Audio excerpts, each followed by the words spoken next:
Today, I'm going to be telling you about two different true crime cases that are connected by the same theme. These are stories that start out with seemingly wholesome beginnings, only to take incredibly dark turns. It's been a while since we've done one of these themed videos, so be sure to let us know in the comments section below if you'd like to see more of these, including more that are specifically on this topic. With that out of the way, let's get into today's stories. In 2021, a man named Dong Jimin captured the hearts of people all across the world. The middle-aged father went viral online after he began filming and uploading videos about the daily lives of him and his family to the Chinese social media platform Douyin. For those unfamiliar, Douyin is essentially the Chinese version of TikTok. Dong posted under the username Father of 8 Children, and as the name suggests, his videos were mostly focused on him and his 8 kids. He had 7 boys and 1 girl, all of whom were between the ages of 3 and 10 years old. Now, family and lifestyle vloggers are everywhere these days, so you might be wondering, what was so special about Dong and his kids? Well, what really resonated with people was how well Dong seemed to be dealing with what was obviously a pretty challenging situation. You see, Dong and his family were from a rural part of Jiangsu province called Feng County. Feng County is an area that is already kind of known for having a low standard of living, but even by these metrics, it was evident from Dong's videos that he and his children were experiencing pretty crushing poverty. They lived in a small home with dirt floors, had no heating during the winters, and really didn't even have adequate clothing. Dong was a subsistence farmer and worked really hard to put food on the table for his family. Feeding 8 growing children under these conditions was already a tall order, but they actually weren't the only ones he was responsible for either. In addition to the kids, Dong looked after his elderly mother and his disabled older brother.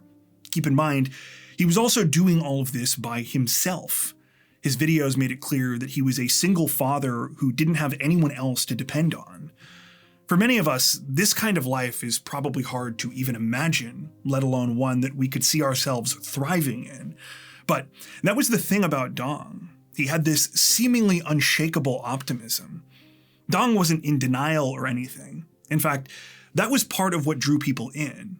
He didn't mince words or try to claim that his situation wasn't challenging, but he also wasn't looking for anyone to come in and save him either. He constantly reiterated that he didn't regret having so many children and that he and his family were happy despite their struggles. He said that the only thing he really wanted was for his kids to grow up and be able to chase their dreams, to get an education, and to have a chance at changing their fortunes. Even the names he chose for them embodied these aspirations. In English, the children's names translated to things like Aerospace, Gold Mountain, National Treasury, and Silver Phoenix. When people saw Dong's videos and learned about his life, they found him incredibly endearing. As larger and larger content creators started to take notice, his story began to spread like wildfire, earning him tens of thousands of followers. And people weren't just watching, they were reaching out as well. They started sending care packages of clothing, food, and other items to help Dong and his children. As the father of 8 became a household name across China and internationally, some influencers decided to take things to the next level. They journeyed out to Dong's small village to meet him, often bringing luxury goods and toys for him and the kids to open to see their reactions. For a while, this was all just a heartwarming story, a reminder of the kindness and generosity people are capable of when they band together, and of how ordinary good people can be rewarded for doing the right thing. Unfortunately, all of that would come crashing down in early 2022. So, as I said before, when Dong's videos began blowing up online, he started getting contacted by a whole bunch of influencers. One of those was a fellow Chinese content creator who focused on documenting and raising awareness about the lives of people in impoverished areas. He asked if he could come and interview Dong, and Dong agreed, and the man came out at the end of January. In the beginning, the whole situation played out just like all of the other collaborations. Dong invited the content creator into his home, started showing him around, and introduced him to the rest of his family.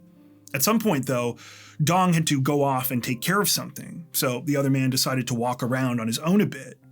As he did this, he spotted a small shed, one that was kind of tucked out of the way. Because the structure didn't have a door, he could also make out what appeared to be a person standing inside. At first, the content creator assumed that this was one of Dong's children because, they were running around all over the place. He thought maybe this was part of a game or something, so he decided to play along. But as he got closer, he realized he was horribly mistaken. Inside of the shed was an adult woman, one who was wearing very thin clothing despite the fact that it was the middle of winter. She was pale, barefoot, and looked incredibly frail. Around her neck was a padlocked dog collar. It was attached to a length of chain that had been fastened to the wall. I mentioned before that the house that Dong and his family were living in was pretty rough, but it might as well have been a 5-star hotel compared to this shed. In addition to having no door and no heat, the small building had no running water, no electricity, and not even a window to let in sunlight. Understandably, the content creator was completely shocked by what he was seeing. As he struggled to take all of this in, he continued filming and just started asking the woman, "Are you cold? Do you need clothes?" After noticing a bowl of food on a small table, he grabbed it and tried to give it to her, only to discover that it was frozen solid. Pretty soon, the man picked up on the fact that the woman wasn't really answering his questions. She was nodding and shaking her head, but seemed confused and kind of out of it, and he wasn't sure if she could understand him. When she finally tried to speak, her words were jumbled and incoherent. That's when the man realized the woman was also missing most of her teeth. When the content creator posted the footage of this interaction to social media, internet users across China were horrified and furious. They began inundating police with messages alerting them to the video and begging them to do something. Very quickly, local authorities would release a statement, but let's just say it was far from adequate. It was essentially the written version of a guy waving away a crowd going, "Move along, nothing to see here." The authorities claimed that they'd conducted a preliminary investigation and that they'd been able to verify that the woman in the video was Dong's wife, Yang Qingxia. They also claimed that they had learned from Dong and the family's neighbors that she was being kept in the shed because she suffered from schizophrenia and would often beat children and the elderly for no reason. As I'm sure you can see, there were a few problems with this. For starters, and perhaps most obviously, someone having schizophrenia is not an excuse to keep them chained up in a dilapidated shed in the middle of winter.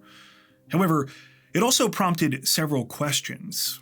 If this woman was Dong's wife, why had he been claiming to be a single father all this time?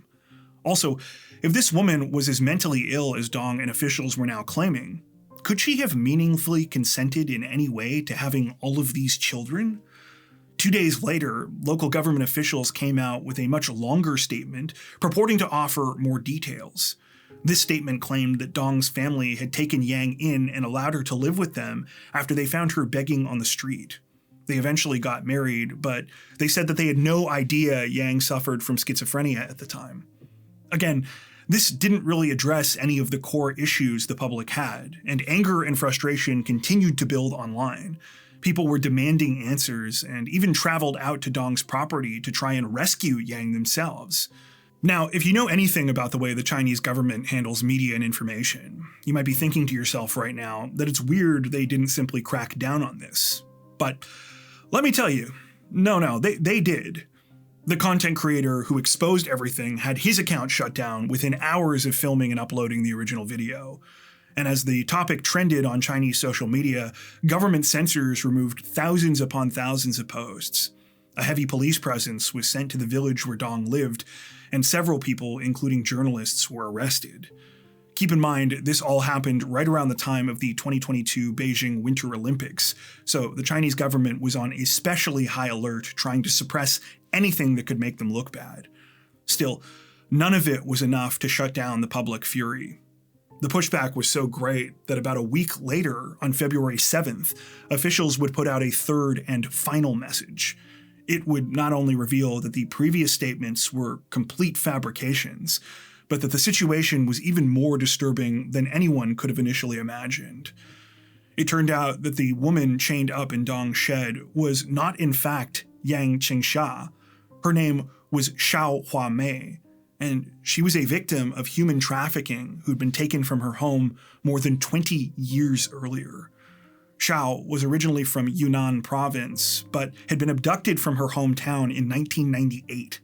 After being sold by the traffickers who had taken her multiple times, she was purchased by Dong and his family for the equivalent of $500 US. After that, she was forced into a marriage with Dong. The part about Xiao suffering from mental illness was partially true, though it appears her symptoms were by no means debilitating in the beginning. In fact, it would later be determined that the treatment she had suffered from Dong had likely contributed significantly to her worsening mental condition. This included being assaulted, starved, and shackled with little to no protection from the elements for long periods of time. Though Xiao had at one time lived with the family in the house, disturbingly, it was also determined that she had been forced to stay in that shed from at least July of 2017 until 2022 when she was found. As for the children, they were all Dong and Xiao's, though many people had questions about this too. For instance, there were some large age gaps between the kids, and a lot of people pointed to the fact that 7 out of the 8 of them were boys. It was speculated that there might have been other female children who either themselves were trafficked or who were otherwise the victims of unspeakable crimes. Unfortunately, we'll likely never get the full story about exactly what went on inside Dong Jimin's home. You see, the authorities finally taking the situation seriously was kind of a double-edged sword. Once there was a real investigation, the whole thing moved very quickly and the public was cut off from any kind of access to what was going on. We don't even know what ultimately became of Xiao or the kids. What we do know is that 6 people, including Dong, were ultimately arrested and imprisoned. Dong was convicted on charges of abuse and wrongful imprisonment, while the other 5, who were not named, were convicted on charges related to trafficking. Dong received a sentence of 9 years, while the others got sentences ranging from 8 to 13. Perhaps the saddest part of all of this is the fact that Xiao's story is not unique. Human trafficking, particularly for the purposes of forced marriage, continues to be a huge problem in China. This is something that critics pointed out both in China and abroad at the time, which is that Dong's imprisonment didn't really solve anything. It's not that he didn't deserve to be punished, he definitely did, but they argued that this was more to quiet the public than anything. Emblematic of this was the charges they chose to go after him and the others for. Critics maintain that they specifically didn't charge them with more serious crimes because this would have resulted in either a death sentence or life in prison, which would have generated more publicity. Likewise, no attempts were made to investigate beyond the individual incident itself, especially because of where that might lead. Since Dong wasn't a government official or member of the party, the whole thing could be neatly wrapped up without any further scandal. Sadly, there's no telling how many women out there have suffered and continue to suffer such an unthinkable fate. In June of 2024, this image was posted to social media. The photo was taken in Los Angeles, California, and shows a man posing with a lost cat, one that he recently found and had helped to successfully reunite with its owner. To residents in LA's Echo Park neighborhood, this man was known simply as Woody, or Woody on Fairbanks, since he lived just off of Echo Park Avenue on Fairbanks Place. He was something of a local character, and spent most of his time riding his bike around the area. Woody could be eccentric, but not in a bad or creepy way. People from the neighborhood knew him as someone who was friendly and helpful. He would strike up conversations, keep an eye out for other residents, and would do things like offer to inflate bike tires for his fellow cyclists. All of this is to say that Woody finding a lost cat and working to track down its owner wasn't exactly surprising news. However, everything locals thought they knew about this man would change just 3 weeks after this photo was posted, when they awoke to the sight of police cars all over the street outside Woody's home. In order to understand why, though, we have to go back to another California morning, one almost 40 years earlier and 400 miles away.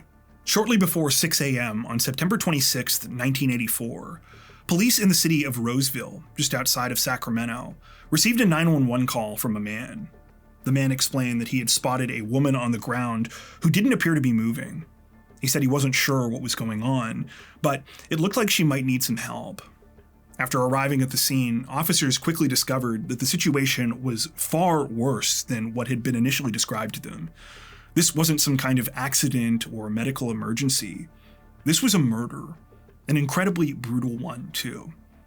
The female victim was found lying on the pavement behind a dumpster, one that was tucked into an alley right next to a local bar and hotel called the West House. Her injuries were absolutely gut-wrenching. She had been savagely beaten to the point that her face was almost unrecognizable and was covered in her own blood. The blows to her head had been so forceful that they had broken several of the false teeth from her dentures, which were found scattered in a nearby gutter. An autopsy would later reveal one final sickening detail. The woman had also been sexually assaulted. As authorities scoured the area, they found additional clues about how the awful murder had unfolded. A trail of blood was found that led more than 300 feet from where the woman was discovered in the alleyway. The blood was a mixture of long marks and drops, as well as larger splats every 20 to 30 feet. It looked like the killer had dragged and carried the female victim after initially attacking her, but had dropped her several times. The blood trail began near the corners of Lincoln and Vernon Streets, right outside of what at that time was another bar called Gordy's Club. However, police determined that the whole thing had likely started a little farther down Vernon Street, outside of the Roseville Telephone Company. It was here that they uncovered two more things that would help to identify the victim: a large, floppy woman's hat and a plastic bag full of aluminum cans. The woman's name was Madeline Garcia. Madeline was 69 years old, and to many people in Roseville, she was simply known as the Can Lady.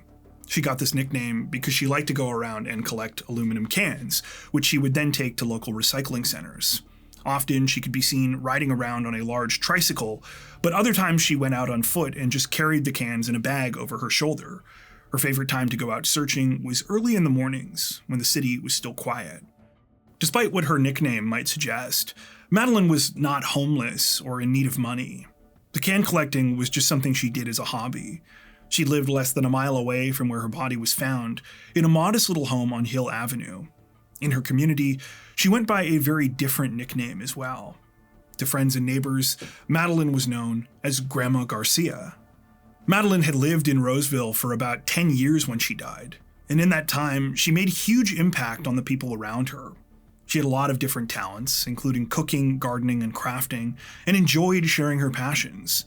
She would hand out preserves and baked goods to people on her street, would help others with their weeding and yard work, and especially loved giving out treats to the neighborhood children. Though Madeline lived alone after her husband Frank passed away, she had a very full life. She had 2 adult sons, as well as other family members who she regularly saw in the area. When she wasn't making them elaborate dinners, she would be perfectly manicuring her lawn or working on handmade clothing and blankets for her many grandchildren. Understandably, all of this begged the question, who could do this to such a kind and loving woman? At first, police believed they might have an idea. When they spoke to one of Madeline's sisters, Mary, she told them that about a week earlier, Madeline had had an unsettling encounter with a strange man while she was out collecting cans.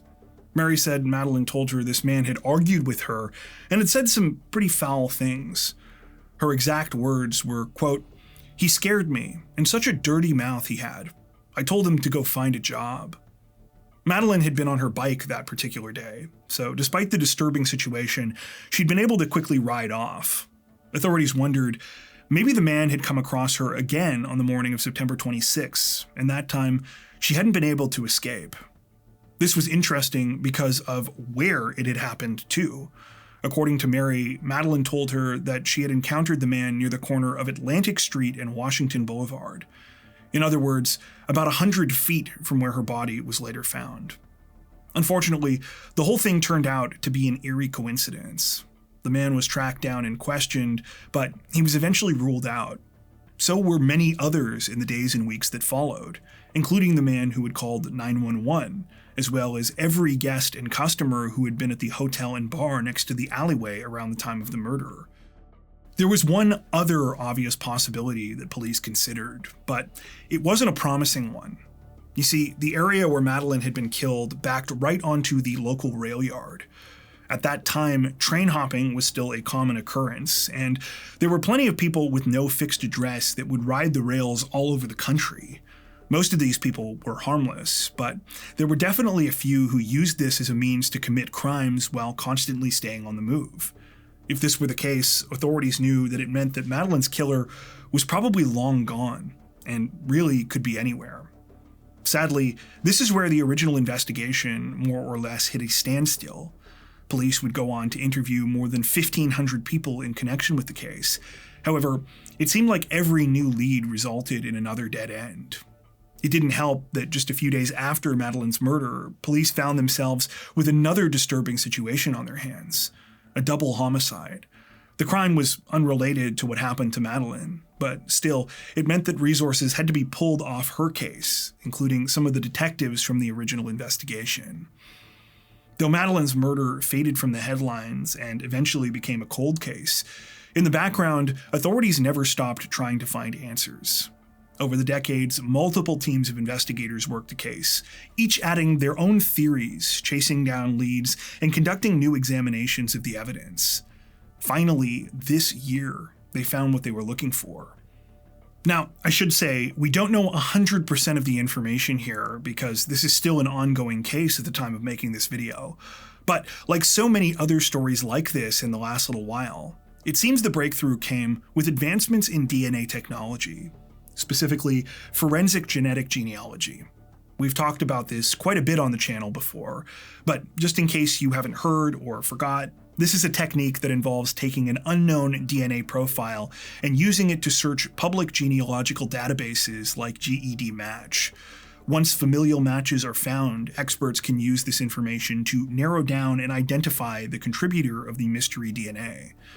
When investigators did this in Madeleine Garcia's case, they were eventually led to one person, a man named Richard Raymond Moore. The name was especially interesting to detectives because they had actually heard this name before. So, about a month and a half after Madeleine's murder, on the morning of November 12th, 1984, workers for the Southern Pacific Railway Company noticed a young man running across their tracks at the Roseville rail yard. Now, this was trespassing in and of itself, but the workers were actually alarmed for another reason. Off in the distance towards Atlantic Street, they could see a couple of structures that looked like they were on fire. It turned out that these were two storage sheds belonging to local businesses. The sheds had been deliberately set on fire, and the blaze would eventually spread to multiple shops before finally being put out. After calling police, the railway employees managed to help capture the young man responsible for all of this, who was identified as Richard Raymond Moore. At the time, he was 19 years old. Just in case it wasn't obvious, this all happened right in the exact same area where Madeleine had been killed. Like I said before, there's still a lot of information about the whole case that hasn't yet been revealed, so it's unclear if police ever suspected that Richard might have had anything to do with Madeleine's murder back in 1984. It seems unlikely, as the only reference we could find to this was a single newspaper article about the fire, which makes no mention of Madeleine's case. Still, it's frustrating to think that authorities might have had a chance of catching him all those years ago. Instead, when detectives looked Richard up this year, they discovered that he was living completely under the radar in Los Angeles. He was going by the name Woody, and no one in his Echo Park neighborhood had any idea about his troubling past or his incredibly dark secret.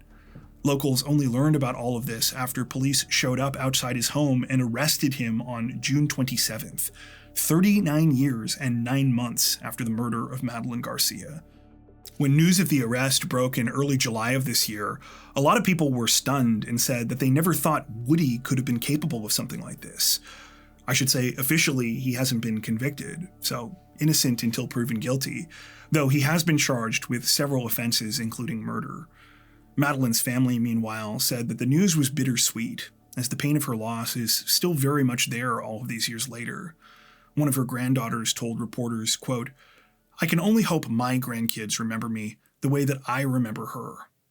At the time of this recording, Richard Moore has pleaded not guilty to the charges against him and is currently awaiting trial. Before we wrap up, we'd like to take a second to give a huge shout out to everyone who has made it this far into the video. Seriously, Thank you so much for watching. If you found today's upload interesting and informative, we'd be honored if you'd consider liking and subscribing, as well as hitting the notification bell and selecting all notifications to stay up to date with our latest releases. If you're looking for additional ways to help support the channel, we'd love to have you join us over on Patreon. Patrons get ad-free and early access to all of our content, as well as 4 additional stories per week for each of our Crimes of the Week and Crimes of the Week International videos.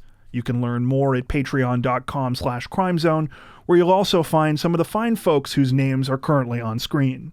All that being said, we understand that not everyone has the means to support financially, and that's totally okay. We appreciate every like, sub, share, and comment that you send our way. Once again, thanks so much everyone, and take care.